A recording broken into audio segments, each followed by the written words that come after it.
Itu tuh di Ambon tuh udah yang semuanya bad feeling banget, tapi belum mikir kalau ada apa-apa di rumah, jadi masih belum mikir apa harus pulang, ya nggak pikir ke sana.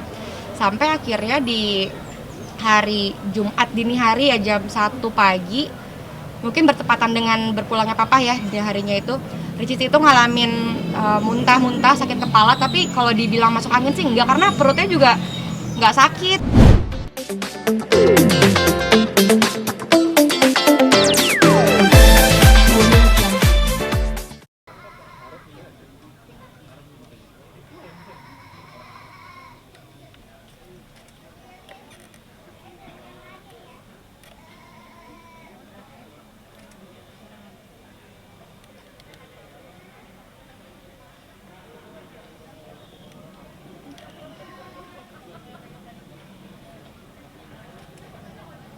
Assalamualaikum warahmatullahi wabarakatuh. Waalaikumsalam warahmatullahi wabarakatuh. Hari ini hari pertama kali Ricis mendatangi rumah baru almarhum papa. Kemarin belum sempat karena seperti yang mungkin teman-teman lihat di berita ya, nggak dapat sinyal waktu itu. Ricis lagi di Flores, lagi naik gunung tuh waktu itu. Dapat kabarnya jam 8 waktu NTT, berarti jam 7 Jakarta. Malam 7 malam. Tuh, dari itu sudah selesai proses semua pemakaman. Iya, dan ternyata satu kota Flores, satu kota NTT, satu kota semuanya tuh timur tuh tahu semua, tapi mereka merahasiakan itu dari Ricis sampai akhirnya Ricis tahu sendiri dari grup WhatsApp gitu. Bahkan ternyata teman-teman satu mobil aja udah tahu dari awal, justru karena mereka merahasiakan semuanya, karena takutnya kalau lagi pada turun gunung dikasih tahu kabar itu, takutnya turunnya malah jadi panik, malah jadi takut kenapa-napa, jadi mereka merahasiakan sampai akhirnya turun. Dan mau beli tiket malam kemarin nggak dapet karena dari Werebo ke Labuan Bajonya aja butuh waktu 5 jam sampai 6 jam, sementara baru keluar jam 8 malam, jadi baru dapat tiketnya pagi ini. Alhamdulillah lancar perjalanannya sampai ke sini. Saat mengetahui hal itu diberitahukan oleh siapa waktu di Werebo itu? Tidak ada, jadi Ricis taunya langsung dari handphone. Setelah 2 jam pindah lokasi baru dapat sinyal, karena emang orang-orang satu kota semuanya tahu, orang-orang satu mobil tahu, tapi mereka merahasiakan, jadi taunya langsung dari grup WhatsApp family. Berarti kompak banget ya? Kompak itu dia, masa sampai Ricis nanya, kok bisa sih dirahasiain, gimana caranya, sampai orang-orang yang di sana tuh ngejemput dari bawah ke atas puncak Werebo itu cuman untuk mastiin tolong ya kalau ketemu Ricis jangan kasih informasi apapun, sampai bilang gitu. Sampai aku baru ngerasa iya juga ya, tadi ada pendaki yang nanjak senyumnya tuh kayak yang ngasih semangat banget gitu, ngasih senyum buat turunnya, semangat ya turunnya, dikit lagi kok nggak kayak biasanya orang-orang mendaki, kayaknya nggak gini-gini amat. Nggak dikasih alasan kenapa suruh turun? Enggak, dan aku juga nggak ngeh kan, kirain ya cuman papasan biasa aja, taunya ternyata di balik itu ada yang disembunyikan. Kalau boleh tahu itu karena ada kerjaan atau mungkin apa? Di sana kebetulan dari waktu perjalanan Sumba ya, itu untuk mungkin menurut Ricis itu healing time kali ya, mau menenangkan diri, mau yang nggak ada alasan juga, karena beberapa juga ada pekerjaan sedikit di sana, dan kita juga ada bakti sosial sama anak-anak di bagian timur. Kita ada bagi-bagi sembako, bagi-bagi buku untuk anak-anak kecil gitu sih, nggak ada urusan lainnya lagi gitu. Boleh ada itu nggak sih, mungkin firasat? Kalau dibilang firasat sih Ricis nggak tahu tepatnya ya, cuman dari perjalanan pertama ke Sumba itu perasaannya tuh udah yang ini kenapa sih gitu, apalagi disambung waktu ke Ambon. Itu tuh di Ambon tuh udah yang semuanya bad feeling banget, tapi belum mikir kalau ada apa-apa di rumah, jadi masih belum mikir apa harus pulang, ya nggak pikir ke sana. Sampai akhirnya di hari Jumat dini hari ya jam 1 pagi, mungkin bertepatan dengan berpulangnya papa ya di harinya itu, Ricis itu ngalamin muntah-muntah, sakit kepala, tapi kalau dibilang masuk angin sih enggak, karena perutnya juga nggak sakit, jadi yang sakit cuma kepalanya doang. Terus makan jam segitu belum ada makanan, dan nggak dapat obat juga, jadi baru dapat pagi. Terus ditawarin sama orang Werebonya ini mau pulang atau mau lanjut. Ricis pikir kalau udah nyampe sini sayang nggak dilanjut, jadi mau nggak mau lanjut. Ternyata itu emang udah firasat buruk bahwa mungkin Allah minta Ricis pulang mungkin pagi itu gitu. Jadi Terus firasat sebelum keberangkatan sempat ketemu papa atau sempat bicara apa mungkin? Sebelum keberangkatan sempat bertemu, bahkan papa selalu berpesan adek makan telur setengah matang, selalu setiap mau kemanapun dari Ricis TK, SD, SMP, SMA, bahkan sampai detik ini kalau mau kemana-mana pesannya adalah makan telur setengah matang biar sehat, karena papa tahu Ricis imunnya rendah kan, gampang sakit, jadi selalu dipesan makan ya, jangan telat, telur setengah matang gitu sih. Dan Kalau masih kondisi sempat papa saat itu seperti apa? Masih sempat vlog juga loh teman-teman, Iya, jadi tim papa Ricis kan. sama tim Ricis masih sempat bagi-bagi THR, ya Allah masih yang happy banget gitu. Jadi Ricis pun ninggalin papa pergi yang udah tenang gitu, karena oh papa sehat. Karena kan kalau Ricis tahu di rumah ada yang sakit nggak mungkin pergi juga kan. Jadi karena papa dalam keadaan sehat, Ricis minta izin, dikasih izin, udah izin sama keluarga juga, akhirnya berangkat. Bisa mengetahui kapan tersebut? Ya menurut Ngana sedih dong pasti. Tapi yang pertama tuh kan aku di dalam mobil itu berempat, driver, tour leader, kakak Atika, editor, sama Ricis, berlima. Waktu 2 jam setelah pergi dari Werebo dapat sinyal itu kan, sinyal Ricis ngadet-ngadet tuh mati hidup 2 kali. Hidup yang pertama itu chat belum dibaca semua, jadi baru baca yang grup family, tapi masih yang belum inti, baru innalillahi siapa nih yang meninggal.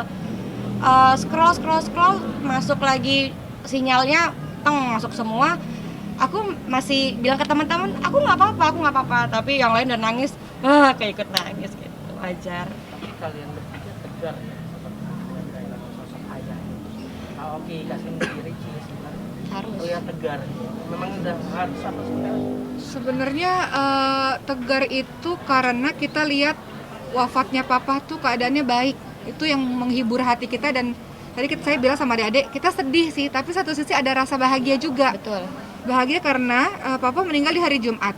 Untuk muslim meninggal di hari Jumat, insya Allah sesuatu yang baik.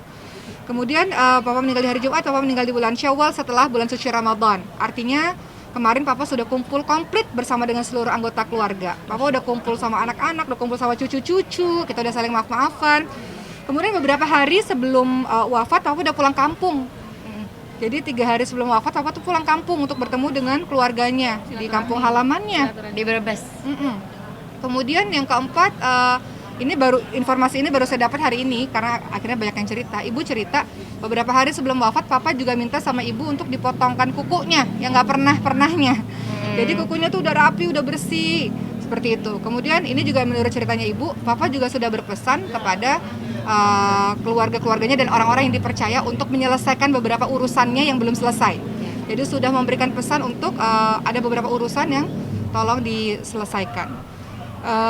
Kemudian berikutnya yang membuat kita bahagia adalah papa dalam keadaan wafat yang mudah ya, kelihatannya mudah karena kita ya tidak merepotkan banyak orang, dalam keadaan mudah. Lalu insya Allah mudah-mudahan. Lalu papa dalam keadaan wafat yang karena saya sendiri ikut memandikan, kita lihat betul dengan mata kepala kita sendiri, dan yang memandikan jenazah juga ada yang mengatakan jenazahnya bersih sekali ya Mbak gitu. Jadi Cerah. jenazahnya bersih, cerah, wajahnya seperti Iya, dan senyum. tidur. Dan kita kaget kan, wah senyum nih papa, masya Allah. Wajahnya tuh tidur tenang gitu. Jadi saya mandiinnya sedih iya, tapi ngeliat papa kok tidur tenang gitu. Kemudian yang membuat kita bahagia, alhamdulillah papa disolatkan oleh orang-orang yang salih insya Allah, oleh para penghafal Al-Quran yang banyak jumlahnya. Berikutnya papa dimakamkan di pemakaman orang-orang yang salih di samping masjid, yang banyak orang berziarah ke sini untuk datang kepada makam-makam para orang-orang salih, yang mudah-mudahan papa juga dapat doa dari situ. Tapi izin bertanya Kak, ini permintaan papa atau gimana ya ditaruh Quran ini? Nah, jadi saya lanjutkan dulu. Tadi barusan ketika kita kumpul di depan makamnya papa, ibu bilang ibu sedih tapi bahagia dengan akhir kehidupan papa yang seperti ini. Bahkan Cindy bilang, Cindy juga mau meninggalnya kayak gini gitu ya Dek ya, meninggalnya kayak papa, gimana Dek? Salatin banyak santri, terus di samping masjid, di antara syekh-syekh, di antaranya ada Syekh Ali Jaber almarhum. Masya Allah, jadi pingin di sini juga gitu. Pingin wafatnya dalam keadaan husnul khatimah, dalam keadaan baik insya Allah. Jadi kita tuh juga malah iri dengan wafatnya papa gitu, karena kita nggak tahu kehidupan kita gimana akhirnya. Sementara papa tanda-tandanya, dan beberapa teman mengatakan, beberapa guru-guru kita SMS, WhatsApp mengatakan Masya Allah, mudah-mudahan insya Allah dengan ciri-cirinya mudah-mudahan wafatnya dalam keadaan baik. Jadi itu yang menghibur hati, makanya berterima kasih kepada Ustadz Yusuf Mansur dan seluruh jajaran pesantren Darul Quran yang telah mengizinkan ayah kami untuk dimakamkan di sini. Alhamdulillah suatu keberkahan bagi kami. Dan tadi saya ingatkan pada adik-adik itu semua karena Al-Quran. Kalau tanpa Al-Quran nggak mungkin ini bisa terjadi gitu. Jadi keberkahan Al-Quran yang membuat akhirnya Papa bisa didoakan oleh orang-orang yang salih, insya Allah. Saya yakin sekali itu karena berkah Al-Quran. Insya Allah. Sebagai anak kesayangan almarhum, Semuanya kesayangan dong. tadi kata mungkin paling sayang karena belum ada pasangannya gitu. Wow. Ada penyesalan nggak sih karena pas terakhir nggak ada Ricis lagi? Sedih pasti iya, menyesal karena kenapa justru di saat-saat terakhir tidak ada Ricis di dekat Papa gitu, karena memang kalau dilihat ke belakang kan emang dekat banget sama aku kan, karena di rumah bareng-bareng, bahkan suka temenin aku bikin vlog, kadang suka nemenin ke mall juga bareng, cari belanjaan bareng-bareng gitu. Jadi ya untuk pelajaran ke depannya aja. Teman-teman sekalian, ini ada cerita ya. Tadi hari ini ada temannya Papa bercerita kepada saya. Jadi Papa itu bercerita kepada temannya itu, dan temannya menyampaikan pada Mbak Oki deh. Jadi Papa ini kan memang biasanya tinggal di rumah saya beberapa waktu, tinggal di rumah Ricis, datang ke rumah Cindy. Tapi entah kenapa beberapa bulan terakhir ini Papa memang tinggalnya maunya di rumah Ricis terus. Sampai saya bilang, Pak, ayo dong nginep di rumah Oki. Jadi Papa tuh ke rumah saya beberapa bulan terakhir ini hanya cuman mengunjungi sebentar gitu, cuman 2 jam selesai gitu. Jadi Papa berpesan kepada temannya mengatakan bahwa saya mau jagain anak saya yang bontot, mau tinggalnya sama anak saya yang bontot untuk ngejagain dia gitu. Jadi memang Papa itu memang bercita-cita memang mau seterusnya tinggalnya sama Ricis gitu. Ya itu mungkin kebahagiaan dia ya bisa dekat sama anak bontotnya, karena Papa kan selalu merasa bersalah tuh karena ngerasa nggak ngejagain Ricis. Sebenarnya Papa nggak salah karena Papa tinggal bekerja ya. Papa bekerja di Kota Batam yang belum selesai, dan Papa udah pensiun sehingga Papa menyelesaikan segala urusan dan niatnya mau tinggalnya sama Ricis gitu. Makanya Ricis juga bilang semalam kita harus menunaikan permintaan-permintaan Papa atau keinginan-keinginan Papa. Jadi Papa request sama Ricis, Papa tuh suka berkebun kan? Iya. Berkebun. Jadi Papa bilang, Papa nggak bilang apa-apa sih, cuman kita bertiga tuh udah mempersiapkan nanti kalau kita ada rezeki, Ricis ada rezeki mau beli rumah kebun untuk kebunnya Papa gitu. Insya Allah. Terus Ricis bilang, aku tetap kalau ada rezeki tetap mau beli rumah yang ada kebunnya walaupun Papa nggak ada, tapi itu kan permintaan Papa gitu. Insya Allah. Kebunnya kebun toge sih yang segini doang. Bercanda. Kayak gitu. Cukup menarik ketika kamu perjalanan turun dari gunung, seekor anjing katanya yang menuntut. Oh iya, itu sih mungkin itu artinya dimudahkan juga kan? Mungkin itu hal yang biasa juga ditemukan oleh pendaki yang lain, kadang bertemu dengan kucing atau bertemu dengan hewan lainnya. Cuman kalau misalnya kita cocokologi, emang si anjing tersebut menemani Ricis ketika dari benar-benar mau turun sampai ke bawah, dia menuntun jalan. Iya, dia nuntun jalan, dan anjingnya tuh lebih cepat duluan, kayak seolah-olah ayo cepet dong jalannya gitu. Anjingnya kecil banget segini. Ada nggak ada mikir tanda apa nih gitu? Enggak, sama sekali nggak kepikiran apapun di situ. Masih ini kayak Masih sempat bercanda, masih sempat berhenti dulu foto-foto, semuanya masih sempat, sama sekali nggak ada pikiran kemana-mana. Berapa lama sih tinggal sama Ricis? 2 bulan lebih ya, dari sebelum puasa, malah dari sebelum puasa, setelah puasa sampai kemarin setelah lebaran. Berarti kan terjalin kedekatan banget ya, 2 Betul. bulan itu gini kan. Ada pesan-pesan khusus nggak yang disampaikan Papa buat Ricis pribadi? Hah, bisa aja mancingnya. Oke deh. Untuk adanya apa beda-beda. Kalau untuk Papa ke Ricis waktu itu lulusin S1 kuliah, karena kan sempat kemarin berhenti, akhirnya melanjutkan setelah beberapa tahun, akhirnya setelah 7 tahun kita bisa menyelesaikan, alhamdulillah. Berkat dosen-dosen, berkat bantuan Mbak Oki juga ngajarin terus, Ricis juga jadi harus ingat-ingat pelajaran lagi gitu, dan banyak hal-hal baru yang akhirnya yang udah lama ketutup, akhirnya kita buka buku lagi, belajar lagi gitu sih. Karena kata Papa, pendidikan itu paling penting. Jadi mau nanti Ricis terkenal apapun, yang paling penting pendidikan itu harus diselesaikan, katanya gitu. Terus kan katanya dapat pesan bahwa menjaga sampai mendapatkan suami Bisa yang baik. aja. Gimana tuh? Ya gitu deh katanya. Semoga mendapatkan yang terbaik, yang bisa jaga, yang bisa jaga. Amin. Karena kan yang tadi Mboki bilang, yuk pulang yuk. Karena kan tadi kan kata papa kan sedih karena tidak ada yang bisa menjaga, karena kan ditinggalkan Ricisnya. Papa kerja, Mboki sudah berkeluarga, Mbak Cindy berkeluarga, jadi Ricisnya nggak ada yang jaga. Padahal Ricis juga ada mbak, ada ibu juga di rumah gitu. Jadi takutnya nggak ada yang jaga. Jadi semoga dapat suami yang bisa menjaga ya. Sebentar. Satu lagi nih, ada cerita nih. Aku mau cerita. Bapak kalau ya, abis ini keluar. Ini ada backsound nih, ada backsound. Mari ya. Bentar. Bentar ya. Ngamir. Jadi sebelum Papa wafat ini kan kita bikin film bertiga kemarin. Oh ya. Judulnya Sister Lila, itu menceritakan kisah keseharian kita. Betul-betul real, hampir real lah, beberapa 90% hampir real lah, walaupun ada beberapa fiksi. Jadi Papa menonton film kami bertiga dan Papa itu nggak pernah nangis. Saya nggak pernah lihat Papa nangis. Ria pernah nggak lihat Papa nangis? Jarang. Hampir nggak pernah. Saya nggak pernah lihat Papa nangis, tapi ketika nonton film itu Papa nangis. Jadi saya iseng bercanda, kan Papa suka bercanda ya. Saya tanya, Papa kenapa nangis? Papa bangga nggak punya anak kayak kita gitu. Terus Papa bilang, bangga lah gitu. Jadi kalimat itu yang menghibur hati kita sih. Gitu. Makanya selain saya mengucapkan kepada banyak orang yang telah membantu pemakaman Papa, saya juga mengucapkan terima kasih pada adik-adik saya karena sudah memberikan yang terbaik untuk Papa, sehingga Papa merasa bangga dengan mereka-mereka ini. Gitu. Mudah-mudahan itu bukan itu yang membuat kita tidak berlarut-larut dalam kesedihan ya, seperti itu. Doa, kakak nggak pakai jilbab. Mungkin saja kali ya yang menyampaikan. Ya, untuk teman-teman semua, terima kasih atas perhatiannya, atas doanya yang tidak bisa disebutkan satu persatu, banyak sekali yang datang mendoakan. Terima kasih untuk semuanya. Tolong doakan ayah kami, semoga Allah SWT mengampuni semua dosa-dosanya, diluaskan kuburnya, diterangkan kuburnya, ditempatkan di tempat yang terbaik, insya Allah, amin amin rabbal alamin.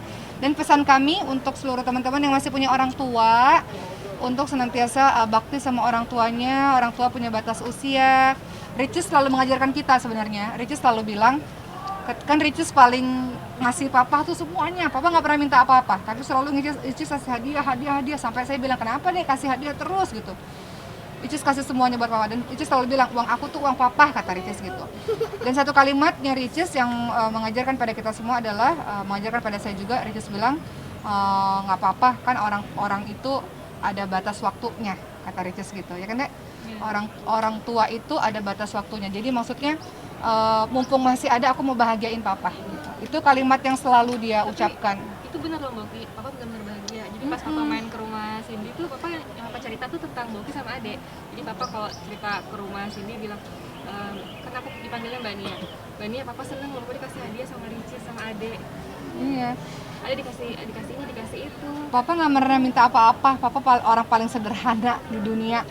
Tapi Ricis yang sering memberikan, tiba-tiba ngasih sawah, ngasih rumah, ngasih apa segala macam dikasih, sampai Papa bilang tabung uangnya deh, jangan dibeli-beliin gitu. Tapi Ricis selalu bilang bahwa nggak apa-apa, aku mau bahagiain Papa mumpung Papa masih ada umur. Jadi itu sesuatu yang mudah-mudahan membuat Icis dan kita semua merasa mudah-mudahan ya sebagai manusia biasa adalah penyesalan, masih belum melakukan ini melakukan itu, tapi mudah-mudahan dengan apa yang Icis lakukan, mudah-mudahan setidaknya bisa mengobati hati ya, karena sudah berusaha memberikan yang terbaik untuk orang tua, insya Allah. Terima kasih juga untuk teman-teman Flores Labuan Bajo. Kalau kalian nggak berhasil nge-keep rahasia itu, mungkin aku udah kacau lebih dulu, tapi ternyata semuanya tepat waktu, alhamdulillah. Terima kasih, doakan Papa. Terima kasih. Assalamualaikum. Waalaikumsalam.